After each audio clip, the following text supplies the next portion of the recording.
BBC presents Jet Morgan in Journey into Space.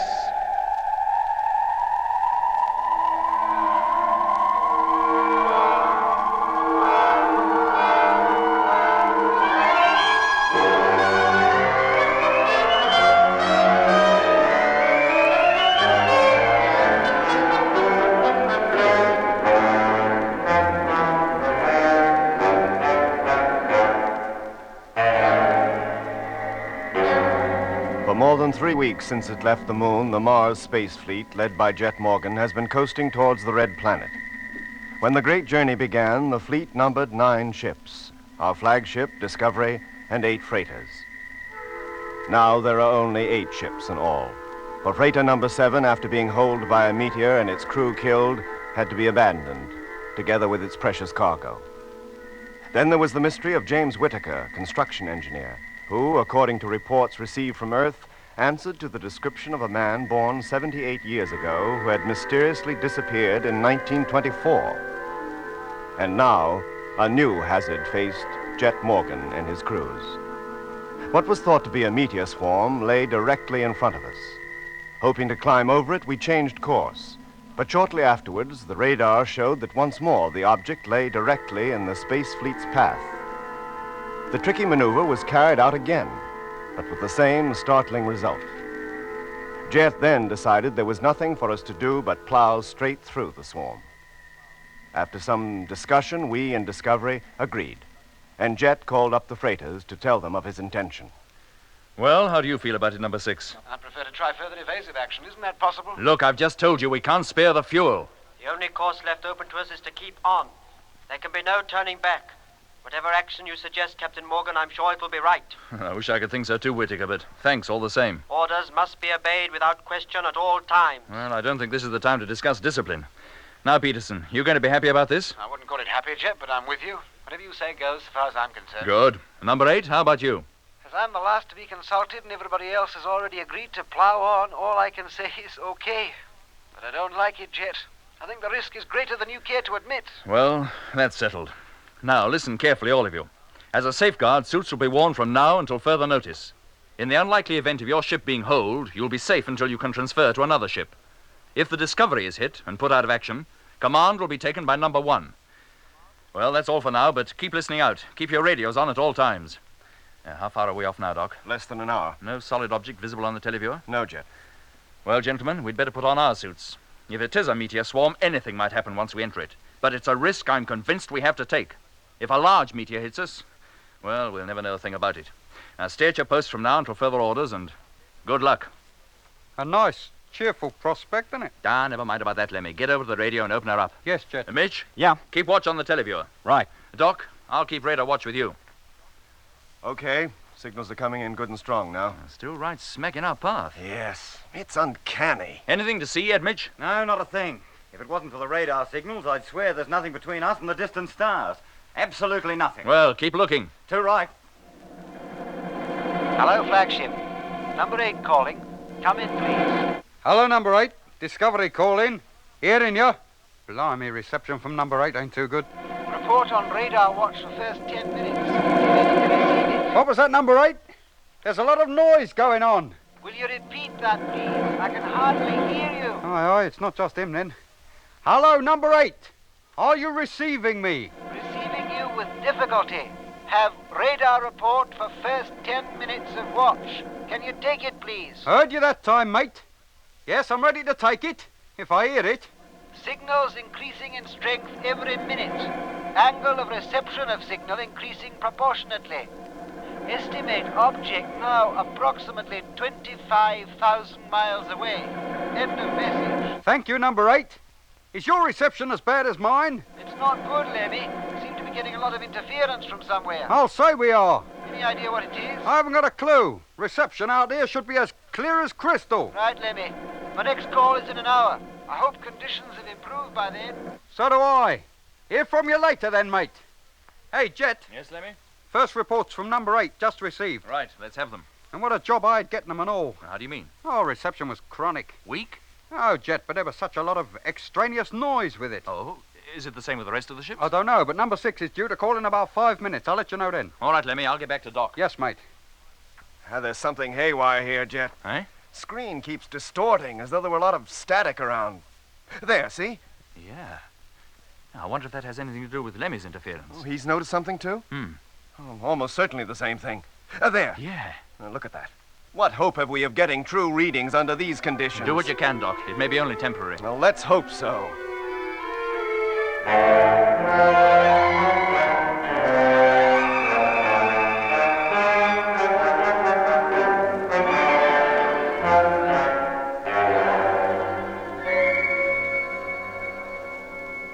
Jet, reception is becoming impossible. It's pointless trying to calculate anything while these conditions last. What on earth can be causing it? If you ask me, it's something to do with that object we're approaching. The closer we get to it, the worse the distortion gets. Hey, Jet. Yes, Mitch? Oh, the televiewer, it's hopeless. Oh, not that, too. It's like trying to see through a blinding snowstorm. What is going on? Hello, number 6. Flagship calling number 6, trying to contact you. Come in, please. It sounds as though Lemmy's having trouble, too. Get back to the televiewer, Mitch, in case it clears. Right, but I think I'll be wasting my time. And you keep at it, too, Doc. Do what you can in the periods free from interference. All right, Jet, but there are so few of them, I don't think I'm going to get very far either. What was our estimated distance from the object last time you were able to make a calculation? 45 minutes. That was 5 minutes ago.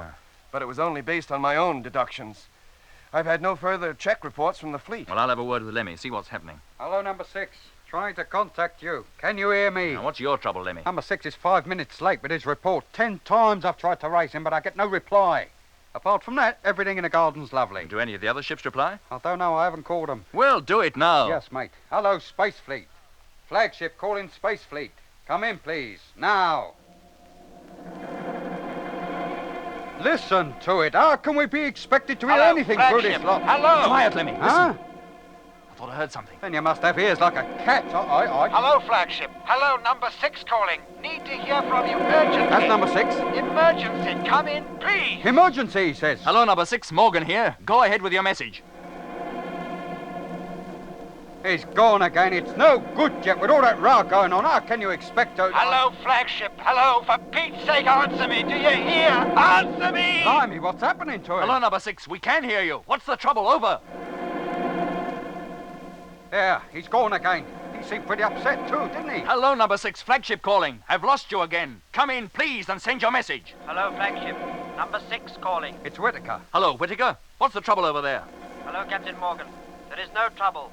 Everything is normal. Aye. What do you mean everything is normal? What was Peterson panicking about? And you're 10 minutes late with your radar report. I have the radar report already. Are you ready to take it? Not yet, I'm not. I want to speak to Peterson. Put him on. Radar report number 1. Signals powerful and indicate object now less than 20,000 miles distant. He's reading the report. He didn't hear you. I don't want that report for the moment, do you hear? I want to speak to Peterson. Now put him on at once. Is the end of message. We'll keep listening watch and we'll call again in 1 hour as per routine. He couldn't have heard you, Jet. He's still giving the radar report. I'm not so sure that he didn't. Whitaker, I want to talk to Peterson immediately. He cannot talk to you. He is asleep. Hey, Jet, that's exactly what he said about Rogers, remember? Asleep? At a time like this? I cannot wake him. He must remain asleep. Orders must be carried out without question at all times. Orders? What orders? I've given no orders about sleeping. Wake him up, do you hear? He's not answering at all now. There's something fishy going on over there, Jet. Wherever that geezer is, there's trouble. Even if he was answering, we'd never hear him with all that row going on. Hey, Jet, come over here, quick. Coming, Mitch. Now keep trying, Lemmy. If you can't get number 6 yourself, ask one of the other ships to try and contact you. Yes, Jet, but with things as they are, I'll be lucky to get anybody. Hello, number 6. Flagship calling. I've lost contact with you. Come in, please. Now, Mitch, what's your trouble? This televiewer is completely up the spout. It's just a waste of time sitting here staring at it. There hasn't been any kind of a picture since you went over to the radio. No, and that's about had it, too. There's some kind of static or interference upsetting everything. Well, it must be coming from that meteor swarm. How are things with the radar, Doc? Hopeless, Jet. Haven't been able to take any kind of a reading for the last 10 minutes. And we must be pretty close to that swarm by now. Then we'd better put our helmets on and keep them on until we've passed through it and out the other side. If we come out the other side. How about the rest of the fleet? If we can't see them, how do we know they're still with us? Any luck yet, Lemmy? No, Jet, I can't race anybody. Well, put your helmet on. You can hitch your personal radio to the main transmitter and still keep calling. Yes, Jet. What makes you think the personal sets will work any better than the main radio? Nothing. I'm just hoping they will. Right, now put them on. Now call each of you in turn. Righto, Jet. Okay, Jet. Well, that's me fixed. Hello, Mitch, can you hear me? Mitch, can you hear me? Hello, Lemmy, how about you? Doc, you there? Mitch, can you hear me now? Yeah, Jeff. But only now your helmet's touching mine. I'll beckon Doc and Lemmy over. If we all put our heads together, we can talk. All touching now? Yes, Jet. I can hear you. Now listen carefully. With the radios not functioning, we can't talk to one another except by this method. And for safety's sake, we'll have to keep our helmets on until we pass through that swarm. Doc, Mitch, you'll go back to the radar and televiewer and keep watch. And Lemmy, you keep calling the fleet every 10 minutes. Now, is that all clear? Yes, Jet. If any of you have anything to say, raise your hand and I'll come over. Right, Jet. Right, back to your posts, all of you. Okay, Jet.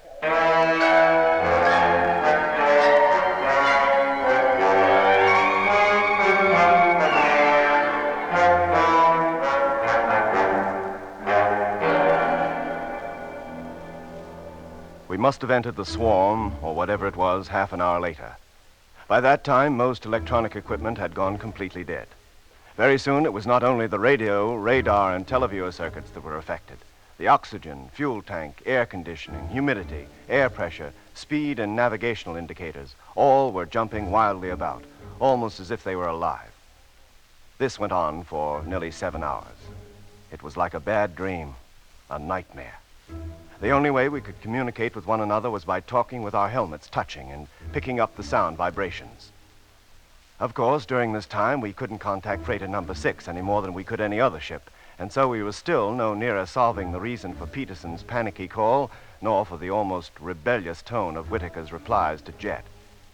In fact, cut off completely as we were from all things outside the ship, we could not even be sure that the rest of the fleet was still with us. And we would not know until the electronic equipment ceased its eccentric behavior and returned to normal again. Not only were we and Discovery a little world apart, but each man was himself enclosed in his own smaller world, confined within the narrow limits of his tightly fitting spacesuit. Hello, Space Fleet. Flagship calling Space Fleet. If you can hear Lemmy! me, come... Huh? Lemmy, I can hear you calling. Can you hear me? Yes, Jet, I can. Can you hear him, Mitch? You, Doc? Yeah, Jet. Me too. We must have made it. Pass through the swarm, you mean? Yes, Lemmy. And about time, too. It must have been thousands of miles deep. If our speed's been constant, about 200,000, I'd say, Jet. And no meteor hit us. We came through safely. Don't speak too soon, Lemmy. There's the rest of the fleet to consider. Yes. And Lemmy, now that the personal radios are working, there's a good chance of your being able to contact them. Have a try, will you? Well, that's exactly what I was doing when you heard me, just Then keep now. at it, keep at it. Can you call them without our hearing you? It'll be chaotic if we're all talking at once. I've already thought of that.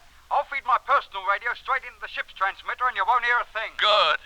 Now, Mitch, how about the televiewer? Well, she's not showing any picture yet, but she's alive, all right. I've got the snowstorm back. Well, as soon as you can get a picture, check up on the fleet. Make sure it's still with us. Too right, I will. Jet, when do you propose letting us remove these helmets? Well, not until everything in the ship is in good working order again, and we can be sure there's no further danger of being hit. Right.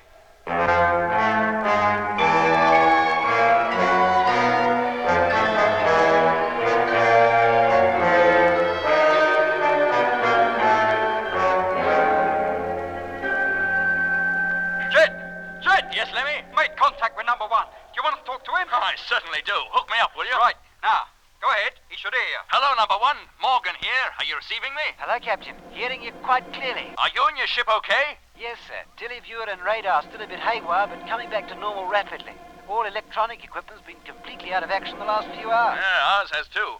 Have you been able to make contact with any of the other ships? No, sir. Lemmy came through before I had a chance. Very well, number 1. As soon as your radar's working again, see if you can calculate our distance from that swarm, and the rate at which it's dropping behind, if it is. Very good, sir. How soon will we take our suits off? Not until I tell you. As soon as you've anything to report, give us a call. That's all. Thank you, Discovery. All right, Lemmy. Now see if you can contact the rest of the fleet. Yes, mate. Mitch, is that televiewer working yet? It's getting better, but I still can't get a picture. Then keep at it. You will before long, I'm sure. How about you, Doc? Well, if there's anything in front of us, Jet, I believe I could detect it. You mean the radar's working now? Yes, enough for me to get some sort of a signal. Good. Well, sweep the area astern. See if you find anything there. Sure. Yes, Jet, there you are. As strong as you like. That thing is behind us. We must have passed through it. Good, Doc. Do you think it was meteors, Jet? I wouldn't like to say for sure, but I doubt it. So do I. No ordinary meteor swarm would have upset the equipment like that. And the chances are that at least one of the ships would have been struck. Well, we can't be sure that they haven't yet, Doc. No, I don't think you need worry, Jet. I've got a hunch that everything is going to be all right. I hope so, Doc. I sincerely hope so.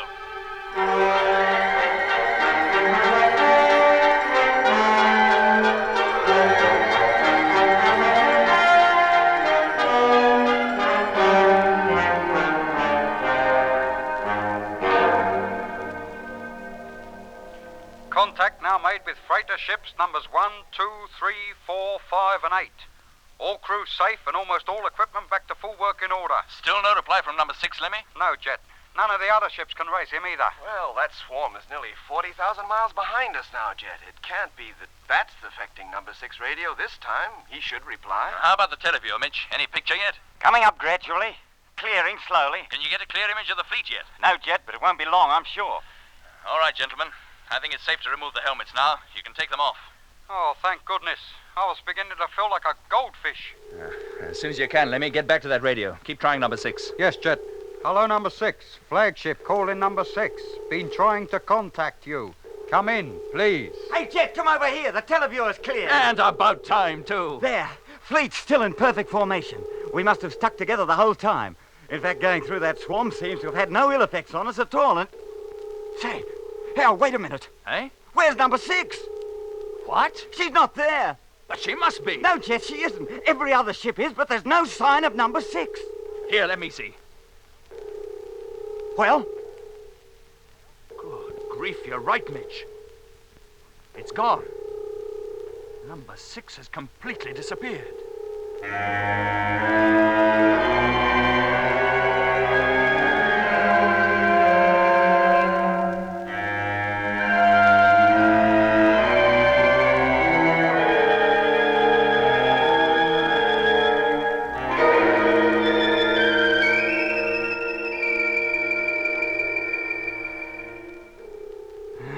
No good, Jet.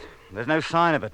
Either behind us, in front of us, either side of us, up or down. But our whole ship couldn't disappear just like that without trace. Well, if you think you can find it, you're welcome to try. It's fantastic. Unbelievable. After passing through a swarm of meteors, look what happened to number 7. That's no explanation, Lemmy. Even if number 6 had been hit, the wreckage would still be coasting along with us, and we'd see that. Then what's the answer? Well, she must be lagging behind. Too far behind for the televiewer to detect. Then I'd still be able to contact her by radio.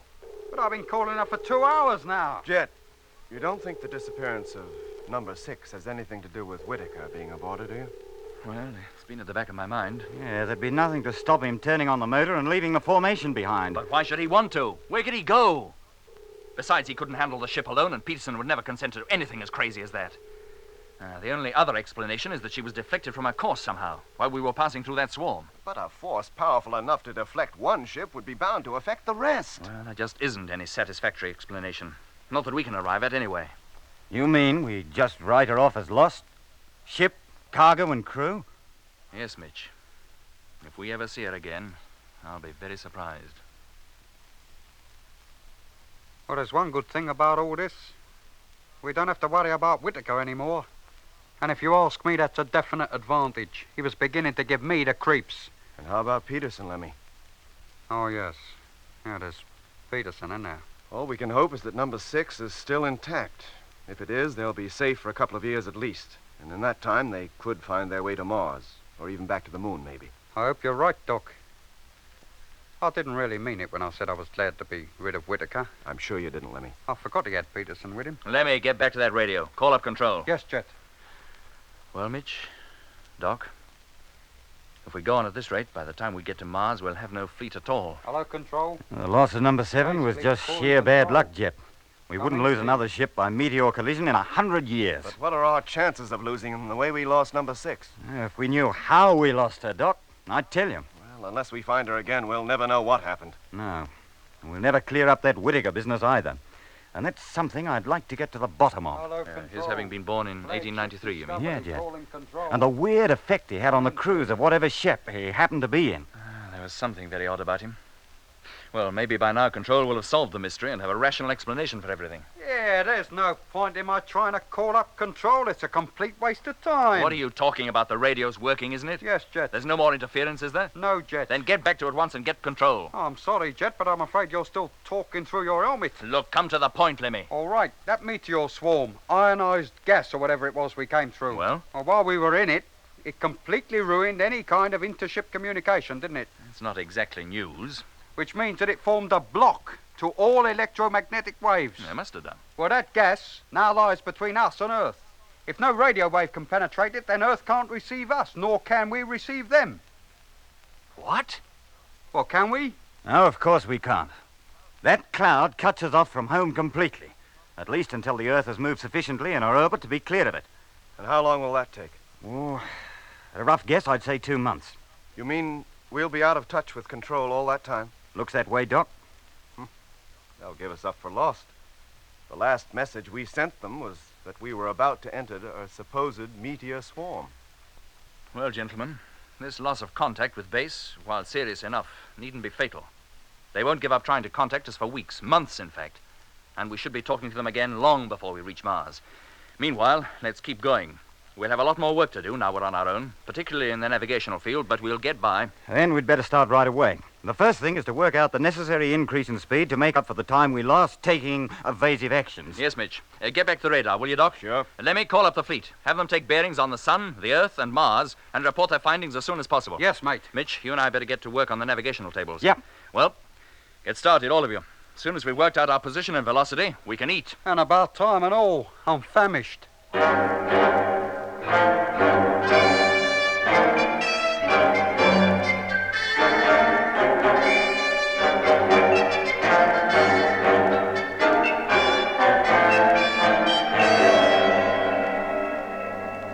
And so now 2 ships had gone, together with their crews and cargo. Meanwhile, the rest of the fleet sped on its way. By now, Mitch and Jet had checked our course and position and found it to be correct. We could expect to arrive above the surface of the red planet at the appointed time, always supposing, of course, that some other mishap didn't delay us. By now, the sun was only about 4/5 of the size it appears from Earth, but because of the clear viewing conditions out in space, was a much more beautiful object. It hung in the sky, a great, gleaming, blue-white disk, surrounded by its corona. As for the Earth, which lay to one side of the sun, it appeared bluish in color, with reddish-green patches indicating the land masses, and the whole being covered with irregular white cloud formations. And at both poles were the incredibly bright ice caps. To the naked eye, the Earth-Moon system looked like a huge double star which grew and shrank as the moon encircled its parent Earth. But the most interesting and remarkable object in the whole heavens was Mars. As we observed through the small navigational telescope, it already appeared much larger than we'd ever seen it. Deep pink in color, the darker portions of its surface showing up sharply in olive green. Even at this distance, we could detect a few cloud masses floating in its atmosphere. And the dark, thin lines of the canali were certainly no optical illusion. But whether they were dry or filled with water, as many people down on Earth believed, it was impossible to say. So we coasted on for another month. We had covered nearly 119 million miles since taking off from the moon. No contact with Earth had yet been made, nor could we hope to establish it for at least another 2 weeks. Life in our ship had settled down to routine. 2 men on watch, 1 sleeping, and the 4th off duty, but standing by, should he be needed. Hello, Doc. You still writing that book? Hello, Lemmy. Thought you were asleep. I woke up an hour ago. I haven't been able to sleep a wink since. Must be the weird conditions we live under. I seem to get along all right with half the sleep I needed back on Earth. It's the same with all of us, Lemmy. Even Mitch never sleeps for more than 4 hours at a time. Yeah. How about a game? A chess, you mean? Yes, Doc. Oh. I'll beat you just once before we get back home. I made up my mind to it. You'd better learn the game first, Lemmy. Well, isn't that what I've been doing these last 2 weeks? Then set up the board. I'll give you a rook and knight. Oh, that's very generous of you, Doc. I'll do the same for you one day. Which hand? Left. White. It would be. That gives you the advantage. Hardly makes up for the loss of 2 pieces. Oh, I don't think you'll miss them all that much. That we'll see. It's a good thing that this is a metal board and that these men have all been fitted with magnetized boots. Or they'd go shooting all over the cabin every time we touched them. You say that at the beginning of every game, Lemmy. Oh, do I? Well, you start, Doc. Aye, aye. The usual crafty move. A very common one. Shouldn't present any problem. Oh, it doesn't. It's the ones that follow that worry me. Now, I'll put this little fella there. A most unorthodox opening, Lemmy. Foxy, eh? And there's my answer to it. Then see what you make of, that. Check. Eh? Well, isn't it? Ah, wait a minute, Doc. Something must have gone wrong with my plan of attack. Hello, Space Fleet. Control calling. I mean, what I should have Listen, done... Lemmy, the radio. Control calling flagship Discovery. The radio, it's Control. Yeah, Trying to contact you. Come in, please. Lemmy, Doc, did you hear that? It's Control. of course we heard So it. let's get over to the radio, quick. Hello, Control. Morgan calling. Hearing you loud and clear. Repeat, loud and clear. Over. Well, there's a turn up for the book. I didn't expect to hear that beautiful Australian accent for another 2 weeks at least. Beautiful, he calls it. Lemmy, any accent from Control would sound beautiful at this moment. Even yours. What do you mean by that? Hello, Discovery. Control calling. Have urgent message for you. When can you take it? Anytime you like. Switch on the recorder, Lemmy. Recorder on. Control to Discovery. Message will be transmitted in 1 minute. Stand by, please. Standing by. Yeah, wait a minute. What's up, Lemmy? He answered you pretty smart, didn't he? How do you mean? Well, the last time we had a message from Earth was a month ago. The time lag between calls then was 10 seconds. Well? Oh, but now the lag should be at least 20 seconds. But that answer come back this time in 5. Are you sure? Of course I'm sure. The times I've spoken to Earth, I reckon I should notice a thing like that, shouldn't I? But if you're right, Lemmy, if the delay was that short, that would put the Earth about a quarter of the distance from us that it should be. Oh, that's impossible. Lemmy must have made a mistake. We can soon see. Get them to call you again, Jet. Hello, flagship. Are you ready to take the message? Sorry, Control. Didn't hear you. Will you repeat that? 1 second. 2, 3, 4. Control to flagship. Repeat. Are you ready to take the message? Lemmy's right. It was 5 seconds. Sorry, Control. Cannot take message at this moment. We'll call you again in a few minutes. What on earth is going on? The ship must have turned itself round. We're going back home. Oh, turn it up, Lemmy. We're heading for Mars. Correct course, correct position, just as we should be. Then how can you account for that message? There's only one explanation. That can't be Control. What? Then who is it? Search me. I'm no clairvoyant. I'm just a radio operator. If it's not Control... It sounds Lemmy, like them. They must be fairly close to us, somewhere within the region of 500,000 miles. And that's why they sound so strong and clear. We never receive Earth at that strength. Then who can it be? Oh, look, it must be Control. The short delay must be due to some freakish way the wave travels, or something like that. Oh, use your loaf, Mitch. Do me a favour here. How could that be? Lots of things can block a radio wave, but nothing can change its speed. Call them up, Jet. Let's take the message, at least. Yes, Doc, we can argue about it afterwards. Switch it on, Lemmy. Transmitter on. Hello, Control. Morgan calling. Now ready to receive your message. Go ahead, please. 1, 2, 3, 4. Control to flagship. There. You see? 5 seconds again. Here is your message. Urgent. Control to flagship Discovery.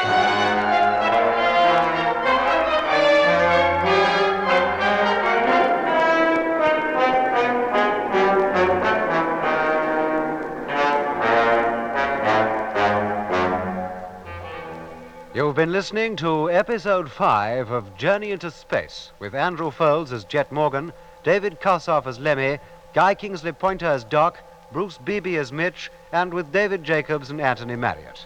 The orchestra was conducted by Van Phillips, who also composed the music.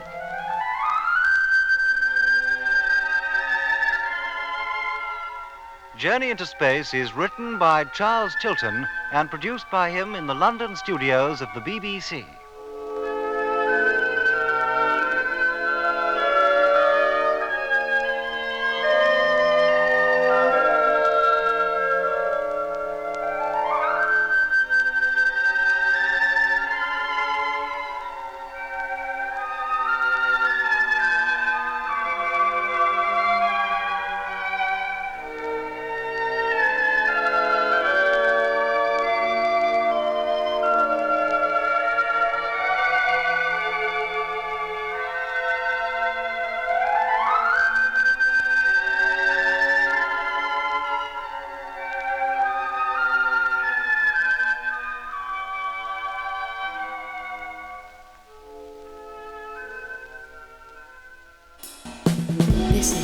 This is BBC Radio 4 Extra.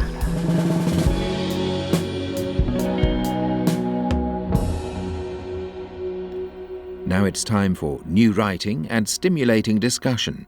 It's Off the Page. According to my dictionary, the word celebrity derives from a Latin word which meant much the same back in ancient Rome as it does now,